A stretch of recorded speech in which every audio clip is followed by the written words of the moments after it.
भारत माता की भारत माता की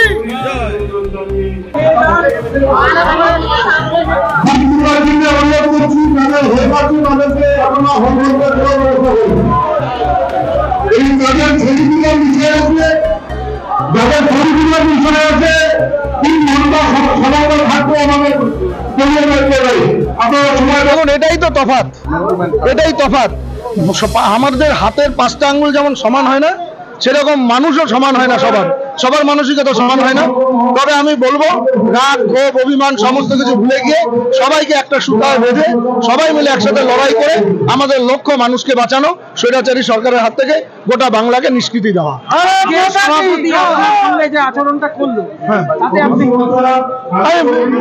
আমার মনে হলো যে হয়তো তিনি মানবিক দিকটা নিয়ে কাজে এগোবেন এবং ভালোবাসার দিক দিয়ে প্রত্যেককে আপন করে নিতে পারবেন, এটা আমার মনে হয়। আমি আশা করি যে অভিমান করে বসে আছে, আমার মনে হয় সবার আগে তার কাছে যাওয়া দরকার। সেভাবেই রাজনীতি বললাম প্রথমেই যে পুরানোর মস্তিষ্ক, সেই মস্তিষ্ককে ধার নিয়ে তাকে পাথেয় করে নতুনদের উদ্যমকে নিয়ে কাজে লাগাতে পারলে আমরা সফল হই। দেখুন, সেটা কাজে লাগাবে না লাগাবে, আমি আমার বার্তাটা দিয়েছি, সবাইকে নিয়ে চলার বার্তা দিয়েছি। না, আমাকে তো ঢাকার কোনো প্রশ্নই নেই, পার্টিটা তো আমার, ভারতীয় জনতা পার্টির প্রত্যেকটা কর্মী আমার পরিবারের অঙ্গ। আমি এসেছি না, আমার সাথে কারোর সাথে কোনোদিন আমি সেটিং এ যাইনি বলেই আজকে আমি ভারতীয় জনতা পার্টির একনিষ্ঠ কর্মী। দেখুন, আমার তো সভাপতি কার নামে হয়েছে, কে সভাপতি হয়েছে, সেই নিয়ে আমার কোনোদিনই ক্ষোভ ছিল না। দল যাকে দায়িত্ব দেবে সেই দায়িত্বটা সবাইকে মেনে নিয়ে চলতে হবে। আমি শুধু এইটুকু বার্তা দিলাম যে পুরানোদের যে অভিজ্ঞতা, সেই অভিজ্ঞতাকে কাজে লাগিয়ে নতুনদের উদ্যম নিয়ে কাজে ঝাঁপিয়ে পড়তে হবে। এই স্বৈরাচারী সরকারের হাত থেকে সাধারণ মানুষকে নিষ্কৃতি দিতে হবে, যেটা আমরা 2021 সালে পারিনি। 2026 সালে আমাদের কাছে একটা সুবর্ণ সুযোগ এবং মানুষ চাইছে বিজেপিকে।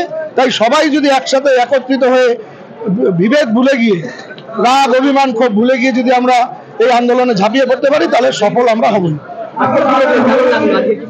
ভালো লাগলো, সবাই এসেছেন, বাদ ভাঙা উচ্ছ্বাস, সবাই তো মন থেকে ভালোবেসে পার্টিটাকে করে, তাই সবাই এসেছেন। তাই আমি সবাইকে বলবো, এই যে আজকে যে বন্ডিংটা হলো, এই বন্ডিংটা যেন সবাই ধরে রাখে।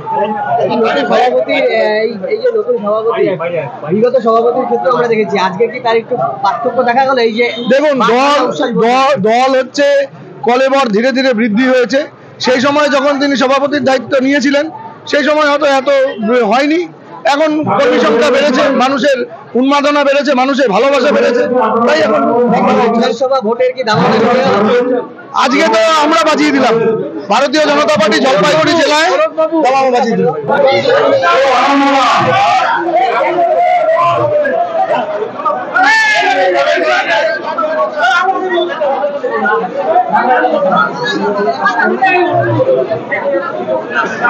আচ্ছা, আপনারা যাদের সংবর্ধনা দেওয়া হয়ে গেছে, আপনারা অনুরোধ করছি তাদের হয়ে মানুষকে আপনারা এই তাদের ছেলেগুলো মিশে আছে, যাদের ছেলেগুলো মিশে আছে, 3 ঘন্টা সমাগম থাকবো আমাদের পরিবারের। আপনারা সময় পাবেন।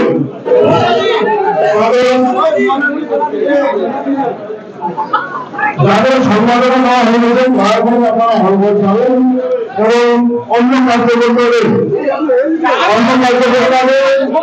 সম্পাদনা নেওয়া শুরু করবেন।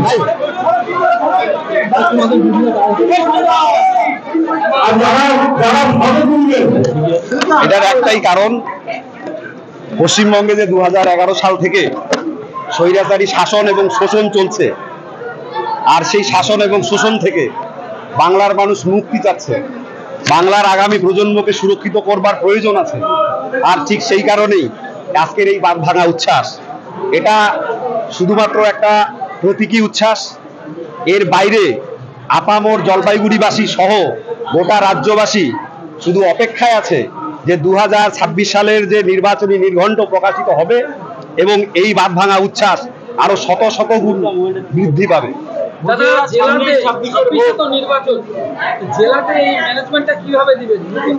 এটা দলের সাংগঠনিক বিষয়, অভ্যন্তরীণ বিষয়, এটা বিভিন্ন গণমাধ্যমে বলবার বিষয় নাই, এটা আমাদের কর্মপদ্ধতির মাধ্যমে আপনারা বুঝতে পারবেন। দাদা আরেকটা জিনিস যেটা আমরা কিছুদিন আগেও লক্ষ্য করেছি যে মাঝে মাঝে গোষ্ঠী ছাড়া দিত, বিভিন্ন গোষ্ঠীর ব্যাপারটা এখানে ছিল ওখানে ছিল, এইগুলোকে কিভাবে কাটাবে? ভারতীয় জনতা পার্টি সত্যনিষ্ঠ এবং আদর্শনিষ্ঠ ন্যায় নীতির উপর প্রতিষ্ঠিত। যারা ভারতীয় জনতা পার্টির ন্যায় নিষ্ঠতার উপরে প্রশিক্ষিত হয়ে ভারতীয় জনতা পার্টির ভাব আদর্শের সঙ্গে জড়িত আছেন, আর তারা কখনো এই ধরনের কার্যকলাপের সঙ্গে যুক্ত থাকেন না, এবং জলপাইগুড়ি সাংগঠনিক জেলাতে এই ধরনের কোনো ঘটনার কথা আমার জানা নেই। সম্বর্ধনা সভা, সেই সভাতে জলপাইগুড়ি আপামর বাসী এখানে এসেছে ভারতীয় জনতা পার্টির কার্যকর্তাদের সঙ্গে, আর সেখানে সবারই স্বাগতম আমরা ভারতীয় জনতা পার্টির পক্ষ থেকে। এখানে অনেকেই সব এসেছে, ব্যক্তিগত স্তরে কারোর সঙ্গে কোনো কথা হয়নি, আমার জানা নেই। সবাইকে নিয়ে চলবে ভারতীয় জনতা পার্টি সর্বদাই সবাইকে নিয়ে চলার মানসিকতা নিয়ে চলে। আমাদের মাননীয় প্রধানমন্ত্রী যিনি স্লোগান আছে সবকা সাথ সবকা বিকাশ, এটা নিশ্চয়ই আপনারা জানেন।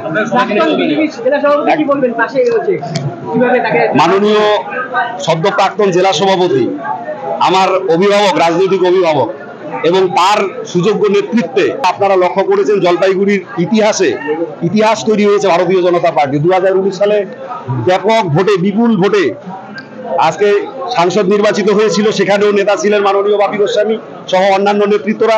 তার পরবর্তীকালে 21-এর বিধানসভা নির্বাচন, সেখানেও মাননীয় সদ্য প্রাক্তন জেলা সভাপতি নেতা ছিলেন আমাদের। সদ্য 2024-এর লোকসভা, সেখানেও নেতা ছিলেন মাননীয় বাপিদা।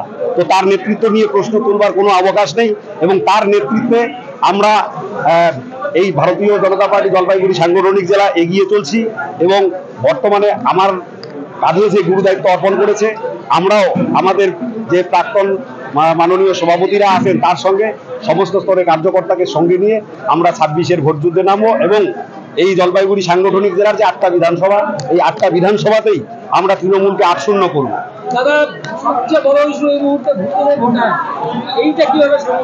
ভুতুড়ে ভোটার এই যে বিষয়টা, এই বিষয়টার যে ম্যানেজমেন্ট, এই ম্যানেজমেন্টের সঙ্গে রাজ্য সরকারের যে বিভিন্ন সরকারি প্রতিনিধিরাই যুক্ত আছেন, এবং যে অভিযোগটা আমরা বিগত দিনে অনেকবার করেছে ভারতীয় জনতা পার্টি, আর সেটাই পরোক্ষে এখন তৃণমূল কংগ্রেস স্বীকার করে দিয়েছে। 26কে সামনে রেখে অভিষেক ব্যানার্জি সরকার বানাচ্ছে, ভার্চুয়াল মিটিং করে বিভিন্ন নির্দেশ দিচ্ছে গোটা রাজ্যে, চোরের মোকাবিলা হবে। চোরের পার্টির চোরের ম্যানেজার সে কি করলো সেই নিয়ে ভারতীয় জনতা পার্টির কোনো সমস্যা নেই। আমরা ভারতীয় জনতা পার্টি আমাদের সংগঠনের উপরে আমরা বিশ্বাস রাখি, আমাদের সাংগঠনিক শক্তি এবং আপামর জনসাধারণের যে আশীর্বাদ, আর সেই আশীর্বাদেই ভারতীয় জনতা পার্টি জলপাইগুড়িতে 8-0 করবে তৃণমূল কংগ্রেসকে, এবং আর গোটা পশ্চিমবঙ্গে আমরা যে বিধানসভা দখল করব। সবার অন্তরে পদ্মফুল, সবার অন্তরে ভারত মাতা, সবার অন্তরে নরেন্দ্র মোদী। আচ্ছা দেখলেন তো বাঁধ ভাঙা উৎসব, আপনারা দেখলেন তো। আজকে নতুন সভাপতিকে বরণ করলাম, লোকের লোকানন্দ দেখলেন। ওস্তাদের মাস শেষ রাতে, ওস্তাদের মাস শেষ রাতে পার্টির মেইন লাইনে থাকতে হবে। আজকে মেইন লাইন, কালকে কোয়ার্ড লাইন করলে চলবে না। মেইন লাইনে থাকো, নিশ্চয়ই মর্যাদা হওয়া। কোয়ার্ড লাইন মেইন লাইন বদমাশি করবে আবার কিন্তু। কাকে বললেন এটা? যারা বুঝে গেছে, বুঝতে পারে আজকে সে সুর করে এসে এনা হাজির হয়েছে। বদমাশি চলবে না, আমি নাম বলতে চাই না, বদমাশি করতে দেবো। পার্টির সিস্টেমে চলবে, শৃঙ্খলা চলবে, আর ওস্তাদের মাস শেষ রাতে।